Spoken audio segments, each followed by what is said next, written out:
Absolutely right. Well, hey, thank you everyone for joining us for another episode of the Don't Wrestle Your Neighbor Morning Show podcast.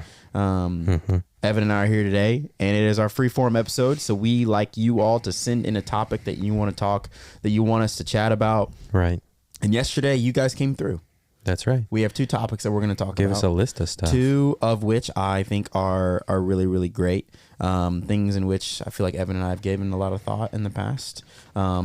The first one we're going to chat about is dream vacations. So the students asked, they said, hey, talk about your dream vacation spots. And so I think that's one thing we should do. But first, before I say that, though, I already know the answer to this, but let the people know. Are you a beach or mountains guy? Mountain. No hesitation. No hesitation whatsoever. Mountain. I knew that answer before you said it. I've been to beaches. Yeah, I know. You know what they all have in common? Sand. They're all the same. That's what they all have in common. Look, there's the ocean, there's the beach. Classic mountain fan. Holy cow. Yeah. There it is. So you are a mountains all day, every day. I respect it.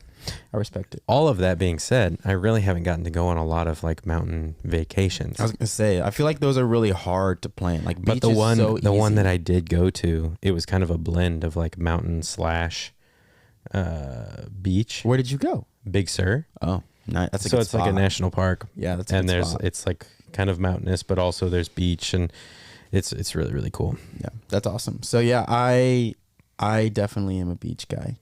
But I love the mountains for a vacation. So like for a vacation with my family, I would much rather spend time with like on the beach. Why? Why would I? Why because is that? like in the mountains to me is like silence and solitude. Like if I'm going on on a trip that is like relaxing for myself, Okay. I would go to the mountains. Okay. But like with my family, like I like being in warm weather near like the water and being able to do different things outside. Like also for me, when I think of vacation, instantly I think tropical. Like it's just what is ingrained in my brain, which is also what we grew up as my family doing. Was we always went somewhere for vacation. We went near water. So yeah, I enjoy being fully clothed and and sounds good. You know, in a temperate, cool environment. Okay. I respect that. Like the environment where the weather is perfect all the time. Yeah. That kind of environment. I got you. So no humidity. Yeah. No, humidity I hate humidity. throws you off pretty much. I hate it. I was in Denver this 2 weeks ago, and I have never been in a place where it was like, can I get a little humidity, please? Because it was like lips. just shredded, right? I mean, it was just I guess we don't really think about that part. Yeah, I know. Like you go from a place where it's like 80% drink humidity, water. Yeah, 80% humidity on a regular basis. Then you go to somewhere where there's like zero. There's no humidity whatsoever. It's just dry. Yeah. It's like, man, your face just gets all dry and it hurts. Yeah. But do you have like a dream spot, like a dream vacation spot? Where it's like, this is hard I want to for go me. here. This is going to sound very pretentious of me. I feel like in the States, I feel like I've been to most like, beaches. I've been to most spots. I've been to Florida. I've even been out to California. I've been to like the Carolinas and that stuff. I've never been to like the Outer Banks, which I hear are pretty good. The Outer Banks, bro. Yeah. Are you a pogue? I gotta find buried treasure, It's pogue or what? Or I didn't watch it. I gotcha. I don't remember. Someone let me know what it is. But it doesn't matter. So I've never been to I've been to like Myrtle Beach in that area. Myrtle. But I've never I haven't been to everywhere on the coast, but I feel like I've done that. Yeah. And so for me, because my wife has been, I think my dream vacation spot would probably be one would probably be Australia. Okay. I think I would love to go to Australia. That would be awesome. My wife Bailey has been once, and she's like, it's amazing. Yeah. And the pictures that she like it's a combination of mountains and beaches, which is awesome. Right. I think that would be a great blend for me. I think we need to split this up a little bit because I think you're doing like. What am I doing right now? You're doing like wildest dreams, like, which is what we're talking about. Okay. But I also want to do like a attainable, like one you could see yourself doing in the next couple of years. Right. Okay. Like vacation. Yeah. So like your overseas big one would be. My big one would be for like fun. Would be Australia, somewhere in Australia where I could get a blend of mountains and beach, and then my like educational nerdy spot would totally be. I'd like to get to Israel in some time in my life. That's probably way far in the future, but I would love to get to those two spots. One for fun, one for history, education type stuff. So, definitely. What about you, man? So broad, my big time one would probably be like New Zealand. Okay. Or so would you want to go there because of like Lord of the Rings? That's New Zealand, there's two reasons. That's Lord of the Rings, right? Yeah, that's where they film Lord of the Rings. That's where they film Lord of the Rings. So there's two reasons why I would want to go. And the second reason is kind of strange. So the first reason is because, yes, it's absolutely gorgeous. Like, it's beautiful. Right. And like Lord of the Rings, but like, there's a lot of beautiful landscape. For sure. Shots in that movie, and it makes it very apparent that New Zealand is absolutely gorgeous. Right. But also, I watched this show called Grand Designs, and it's in New Zealand. Okay. And so they go all over New Zealand, different parts, different cities and stuff like that. And it just looks like an amazing country. It does kind of look awesome. Yeah. And so I just think it would be a very, very cool place to visit. Probably either that or Spain. My sister went to Spain. Okay. And said that she thought I would love Spain. So. Okay. Well, what was the strange one? The show? You watched the show? Yeah, that design show. I watched that design show. And they build houses. Yeah. Okay. Yeah. That is kind of a strange show because I think I've told you about this. They build are very cultural. They're very like tied into the land. Right. So like because in New Zealand the weather is so extreme. Right. That the buildings that they build have to be able to withstand the extreme weather conditions. Any type of wherever they are, and also they're just like usually the design is crazy or weird. And the unique thing about the show is that they start a project and they follow them through the entire project, even if it takes like 6 years. Yeah, I want to say I was watching an episode with you, and like there was a deadline. I mean, and they had been working. You were like, dude, they're not going to get this house done. It's crazy. It's wild. I was like, Evan, you're watching a show that is giving you anxiety. I like nerd out about that show kind of because a cool it's just show. Like, I like, first of all, the idea of like designing and building, I think is really interesting, but also the logistics of shooting a show like that. For sure. Where it's like, okay, we're going to go back in and check in on this project. It's been 2 years. We're going to go do some filming and then put that in a long time. And then file that away until we can finish the episode. That's crazy.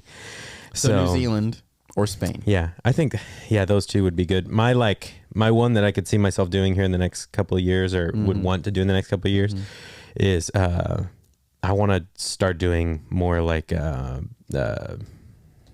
national park trips. Yeah. Glacier National Park looks incredible. And there's, I think Moraine Lake is in Glacier. Okay. And so me and Carly have looked at that, trying to figure out how to go there. I think that'd be an amazing trip. Yeah, I would agree with that. I think Bailey and I have talked about national parks as well. I think I have some friends who live real close to Yosemite, and I think I'd love to go out there. That's obviously further away, but I would say either that. I love a relaxing vacation. Obviously with a toddler that changes, and so sure. Something. My wife and I, we just went on a vacation and it was fantastic. Like it was just Bailey and I. Bailey's mom watched Sailor. It was great, and we went to Denver, and that was so much fun. But yeah, I'd probably we love national parks as well. And we since we got married, we're like, hey, we're gonna do national parks, and it's like now, hey, we haven't done any. So it's like it's so hard. The little kid is hard to like. Right. It's just hard because they're little. Right. So once they get older, it's going to be much easier. But 100%. So that's awesome. Okay, so those are our dream vacation spots. Please let us know what your dream vacation spot would be. The other thing we're going to chat about is Christmas.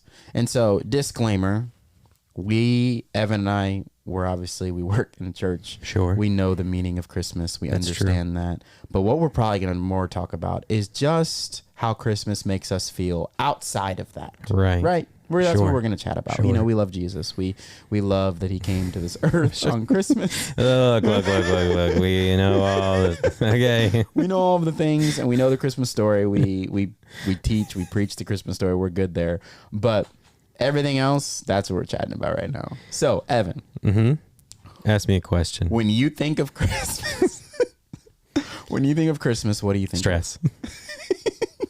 That's what I think about. You think about stress. Okay. Can you elaborate? I'm just stressed out. You're just stressed out all the time. It's just like all the work stuff is happening. Yeah. All the family stuff is happening. It is the busiest time of the year You have to just like, for us. everything is happening all at once. Mm-hmm. It's like every week, There's every something. day, there's just something that's not normally in your schedule that you have to Account for. And it's just, Yeah. I have 1, 2, 3, I think 3 or 4 Christmas parties. I know. They're all on the same week. I'll be on one. I'll be at 2. 2 of those. They're all in the same week. Oh my gosh. Dude, you're going to be either Scrooge or By the the time, most joyful person. by the time Christmas comes, it's going to be like, Yeah, because they're all like 2 weeks before Christmas anyway, aren't yeah, they? Yeah. yeah. Well, So- actually, you have another one. I do? Yeah. Which one? It's a student ministry. Oh, Christmas so it's party. 4. That's the one I wasn't accounting for. Yeah. Okay, that's the one I couldn't remember because I Yeah. could think of 3 right now off the top of my head, and then now, yeah, that's 4. Right. So you think of stress. I Yeah. think that's a fair assessment. I think Christmas for me brings a level of joy. It used to bring a level of joy. And I love Christmas. I do. I love the Christmas How season. long ago did that joy turn from joy to? The moment, this is going to sound What has it super- turned from? So it was super was joy. joyful. And this is going to sound unbelievably conceited and I can't wait to hear it then. mean, and do your best not to judge me because I have a point here. Okay. I can't believe I'm going to say this. The moment that I don't know that I can say this out loud. You've gone. I've here's gone the this thing, far. Trey, is that Okay, you've gone the too far at this moment- point. The moment where God, I'm so excited to hear what you're gonna say. the moment where I got old enough to where the things in which you receive are things you need, not things you want. Okay. And then also as you get older, so when I got married, it's the things you need, and for your parents, the Right. gifts from your parents now they transform into, hey mom, I want this, no, to hey, this is what you need, and then the next thing when you have a kid too, Mm-hmm. it's I love getting diapers for right. gifts. Right. So it's just the Genuinely, joy of genuinely, the I love- gift giving, because obviously For we have real. the joy of what Christmas actually is about, but the joy of the gift giving and gift receiving, it just kind of starts going away. You know what my philosophy on the best gift is? What is the best gift? Something that you want but wouldn't buy for yourself. Yes, and that is what I have begun. Well, and now my family, we do Amazon wish lists. Does your family do that? Oh, no, we It's don't, but that's very smart. It's a very smart idea because I just put things on my wish list because one, it's a wish list, and it's things that I will not buy for myself. Uh-huh. And so when Christmas comes around, I've been working on this wish list all year, Yeah. and it's hey, what do you want for Christmas? Well, Check out the wish list. There's Sent the one link. thing on there. I sent the link. I want this. Yeah. So, yeah, I think that has helped it. But I also think for me, I get really stressed buying people things. Oh, just the unknown of Well, I have 2 siblings that every year I do want to get them something. I have my parents, I have my grandparents, I have my wife's siblings, all of that kind of stuff, and my wife's parents. And I want to get them something nice. I want to get them something that they will use or that they will enjoy. Sure. And then it's just stressful. Yeah. It's just stressful. And then you go to the stores and you see people and then it doesn't look joyful. Right. Yeah. I love Black Friday shopping. I do because I buy one thing pretty much every year. I would typically buy a TV. This year I did not, and I was sad about it. I'm just convinced I don't need anything else, really. Right. No, you don't. We don't. You don't need anything. That's essentially, you don't need anything. Sure. But I honestly just go there to watch the chaos ensue, which that is something that brings me joy in Christmas season. But Chaos. what else do you have to say about Christmas? Because it is a great season. You know what? All that to say about Christmas, every time Christmas comes and goes, when it's done, you're always okay.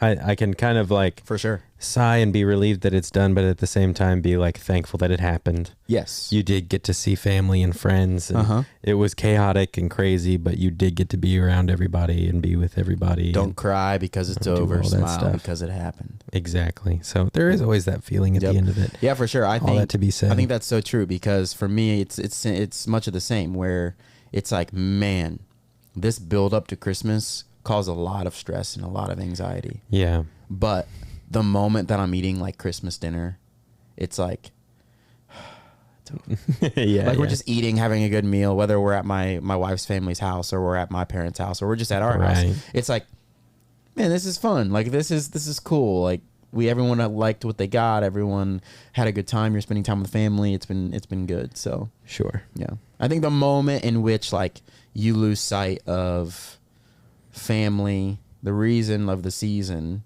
and then also just like the beauty of being able to see family, because as you get older, for me, you probably much of the same, where it's like as you get older and as your family gets older, it's like, man, I want to be a part of every one of these situations as I possibly can be for as long as I can be, because like every year like things change, and so it's like, man, this is fun. So interesting. Yeah. So anyway, Christmas for me brings a level of stress. Mm-hmm. Yeah. Yeah. I'm always glad when it's over, but I'm also glad that it happened. So. Yeah. Yeah. There's good things, you know. Yeah. There's always everything in life has good and bad. Exactly. I think I was sitting here. I've been sitting here trying to come up with like a question to ask you at the end of this, which I feel like we're kind of reaching the end. We're reaching the end. And for sure. I think I came up with one. Okay, this is a fact about myself? Yeah. Okay. How many pairs of shoes do you have? Most people, I think, I would say average about three or four maybe. I have more than that. How many do you Because there's have? like also a bit, there's like, I also would consider myself like a clean hoarder. So in terms of like shoes. Yeah. So like I have shoes that are out of commission that I still own. Yeah. So is this like regular circulation, or is this like the shoe? Did you want? I would say the ones that you have in rotation. In rotation, even the ones that aren't in heavy rotation, but like ones you'll wear. Okay. He's counting. He's still counting. He's still counting. Stay tuned. I'm gonna go with 7. 7? Mm-hmm. I think that some people will be shocked by that, which is why I asked the question. Okay. But I am not shocked by that whatsoever. Okay. Why would people be shocked by that? Okay. I think it's above the average number of for like sure above shoes the average in the rotation. Mm-hmm. But and then I don't know how many I have that like don't get worn. Yeah. Because I have like, that's not including like dress shoes. Yeah, I couldn't tell you how many pairs of shoes I have that don't get worn like every week. Right. I think of shoes that I wear every week, I have like 1, 2, 3, 4, 5. I probably have 6, 5 or 6. So we're right about the same. Yeah. Yep. And I think I'm about to get another pair of shoes Right. this next week. Exciting. I know. I'm super excited about it. I've seen them. They are pretty cool. Yeah. Super nice. But anyway, thanks for joining us on our freeform episode where we talked about Christmas and vacation. And vacations. Please let us know what you love about Christmas, or maybe what you dislike about Christmas. Yeah. And then also your dream vacations. We'd love to hear about it and talk to you about it. So we'll catch you later. Bye. Don't wrestle your neighbor.